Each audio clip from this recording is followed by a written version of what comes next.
Hey there, ACCA Performance Management students. Steve Willis here. Today we are looking at question Heath Nuts from December 2020, the Performance Management exam in the practice platform. So before you watch this video, pause it here, give this a try, and then come back and let's compare our answers. If you're finding this helpful, feel free to throw down a like and subscribe to the channel to get more videos right into your inbox.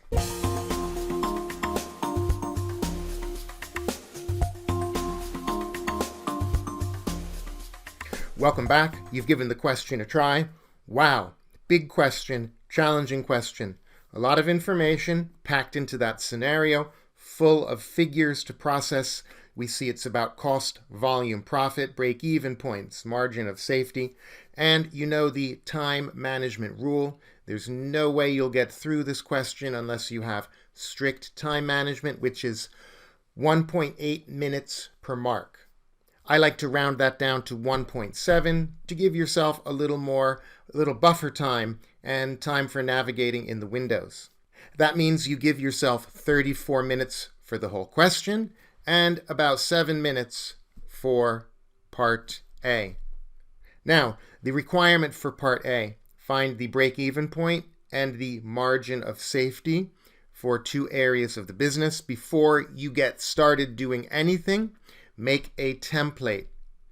Let's label our spreadsheet. We've got two things to find. We're doing part A. We've got two business units. We've got a gym.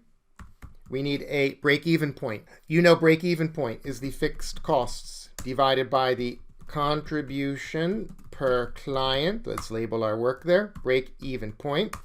And then the margin of safety would be the break-even point subtracted from the current activity. So we just need to set that up once again. MOS, margin of safety. The marketing team will understand that abbreviation. Now, because we are doing the same calculations for two entities, we can be efficient with a nice copy paste and saving time wherever we can. Let's relabel this cafe. And guys, we are good to go. Let's get rocking with the gym. All right, fixed costs given to us on a silver platter. So that's the 48,000. Park that figure there. Now, the contribution per client. Contribution would be the selling price minus the variable cost. So that's going to be the 8.4 minus the 1.2. But some of the customers take the parking, right? So let's show all of that. It's going to be equal to 8.4 plus the parking revenue, 80%, 0.8 multiplied by 1, guys, minus 1.2 variable cost. Check out how I'm laying out my work in a step-by-step manner. That's a great thing to do. The marketing team can give you partial credit if your figure is not correct, but you are using the right approach. And it helps you just stay nice and organized following a step-by-step approach. Break-even point is now simply 1 divided by the other. And there we go, 6,000. Let's rock the margin of safety now, and they're asking for that as a percentage. So a little bit more work, but not a problem, we can handle it. So current activity will be the 330 guys multiplied by 30 days. Break-even point, we already calculated that, and we just refer to that cell with an equal sign and a click. And friends, that's the power of the own figure rule in effect. If for some reason our break-even point was incorrect from an error upstairs, whenever we use that figure anywhere else, it's assumed correct, so we can get the full credit for the margin of safety. That means you got to keep things moving. If you're unsure about a little piece of your answer, just keep moving and try to get through the whole question. Okay? And own figure rule only happens when the marketing team can follow what you're doing. So lay out your work in an easy to follow manner like I'm showing you now. So margin of safety, that's going to be equal to the current activity okay, minus the break-even point, right? That's the drop to hit the break-even point. Let's put some parentheses around that. We're mixing subtraction and division. And then we're going to divide that by the current activity. So that's the drop in revenue to hit break-even point as a percentage of where we are now. Okay? Ooh, messy number. Very hard to read that. Let's be professional in everything we do. So let's just throw down a quick percentage, 1 decimal place. Why not show the marking team what they're looking for nice and efficiently? Guys, there you go. That's the gym. Let's do the same thing now for the cafe. Let's bring the cafe up here. And first step, fixed costs given to us on a silver platter. That's the 3,600. Okay. Now, contribution per client. That is not given to us. And we have 2 categories of cafe customers. The people who eat, the people who drink. And they tell us the percentage of the customers. So let's just come over here and do a little side working, and then we can get the contribution per client. So that'll be the average contribution per client. And we have 2 categories. We've got the food customers, the drink customers. If we add that up, we get the total. Okay, so we know a customer spends 2.2, and 60% of the people will eat the food, 60%, and then we get a profit margin. It's got to be a contribution margin. We're talking about CVP, and there's nothing about contribution here, so I'm assuming that that is the contribution margin, so 0.6, okay? And we can do the same thing for the drinks. That's equal to the 2.2 multiplied by 0.4 multiplied by, that's the 40% of the customers, multiplied by the 0.4 contribution margin.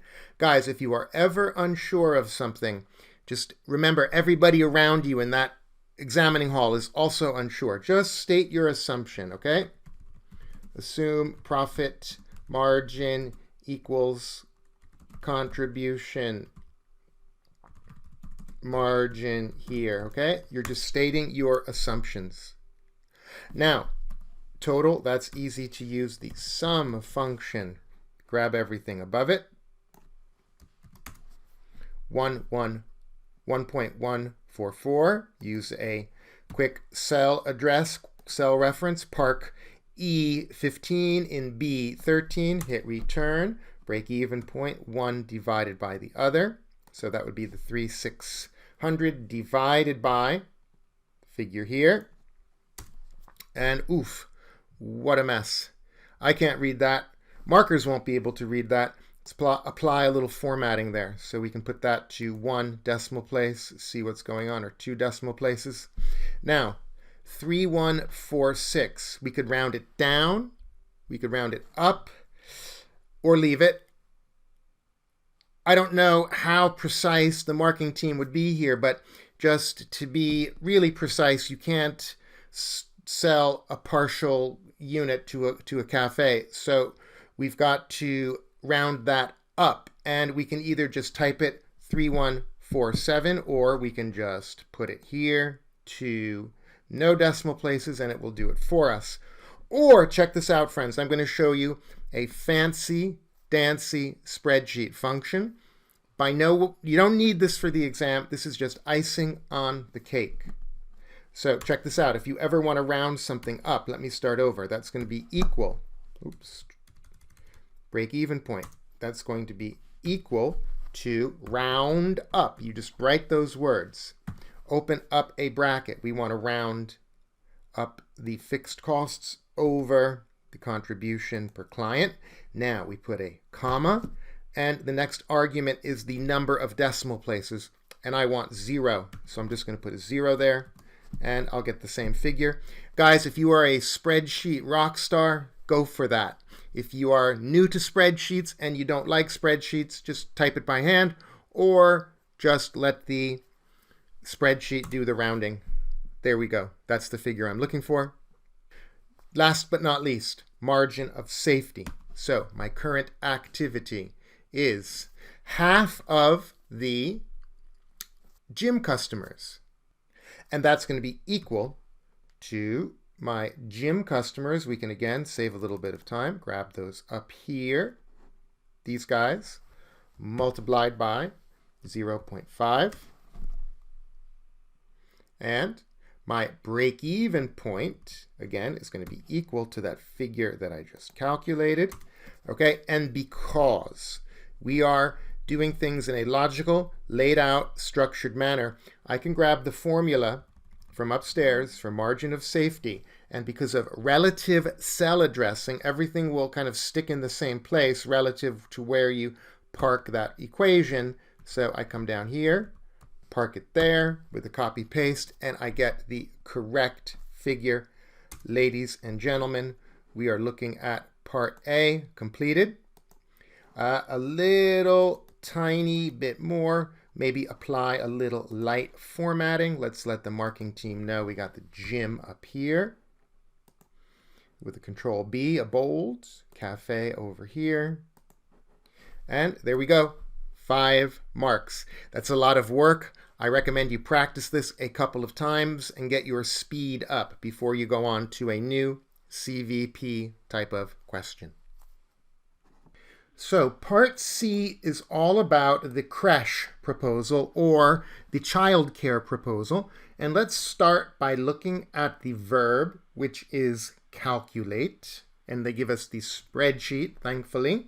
We are calculating a budgeted total weighted average contribution to sales ratio and a profit for the month.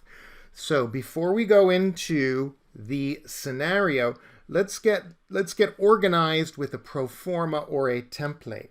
And we know that a CS ratio, okay, is always going to be the total contribution over the total sales. So we can just set that up.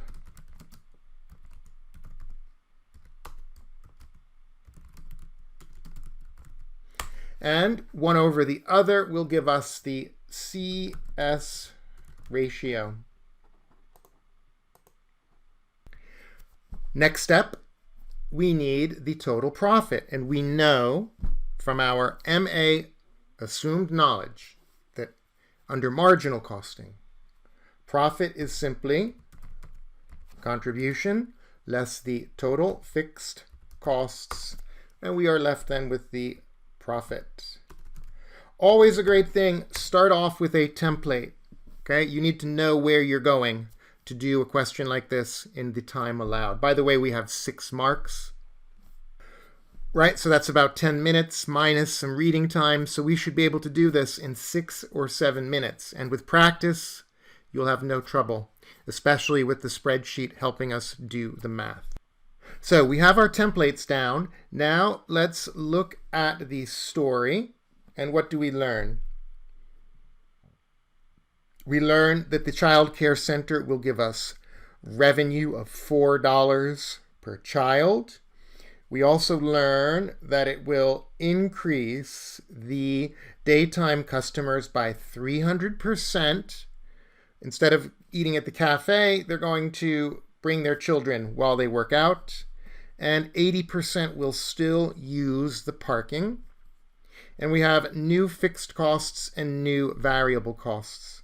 Okay, so with that information, we can now do some side workings. And again, we can get organized with a template before we do anything. So you just come over here. And we need to get our total sales, don't we? And total sales will be customers multiplied by fee. So let's get the gym customers. Let's get the new customers, right? The childcare customers. And then we have the parking customers.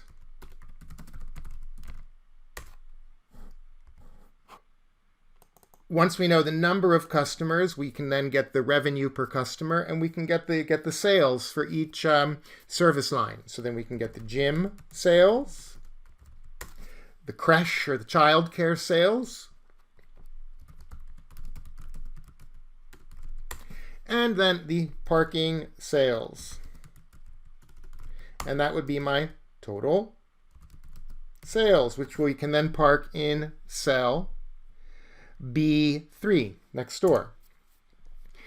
If we can now calculate our variable costs, we can then turn that into contribution. So let's make a heading, variable costs here. And we have the gym total variable cost. And we can have the child care total variable cost as opposed to cost per client. And then we can get the what? Total variable cost. And if we subtract that variable cost from the sales, we can get the total contribution. And we can then park that into cell B2 and get that CS ratio. Okay, well, let's get busy doing this. So what do we know? We know the gym customers will still be $330 a day times 30 days. Okay, we know that the new customers then will be equal to 40 per day multiplied by 300%, that's times 3 multiplied by 30 days. There we go.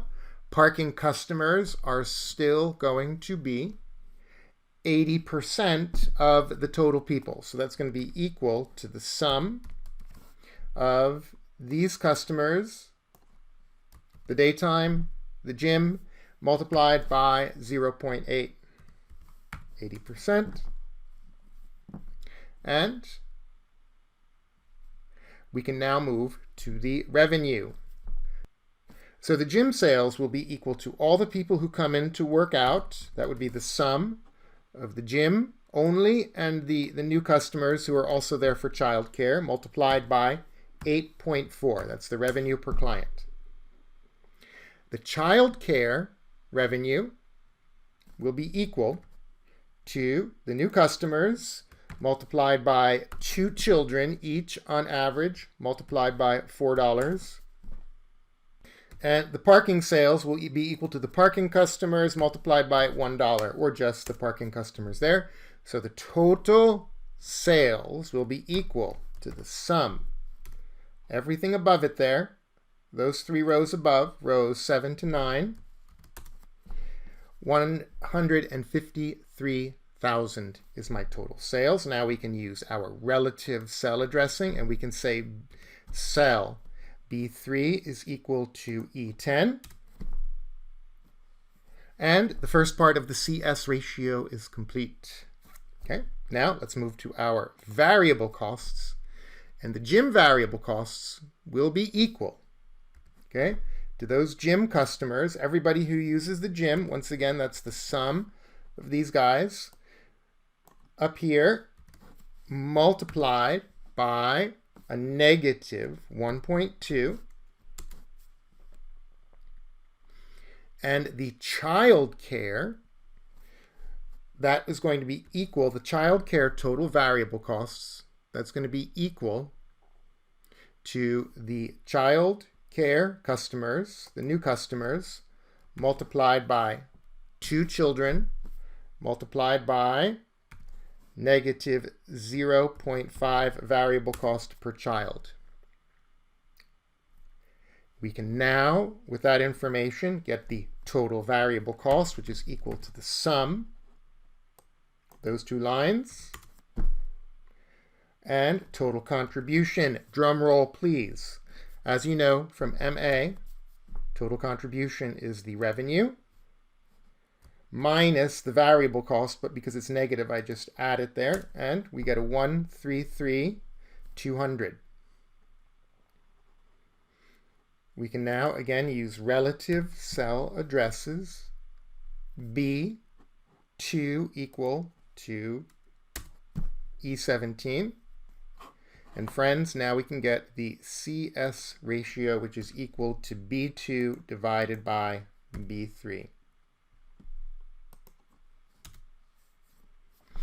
And I cannot read that. If I can't read it, the marker can't read it. Let's make things easy for the marker. So let's put that to a percentage, maybe to 1 decimal place.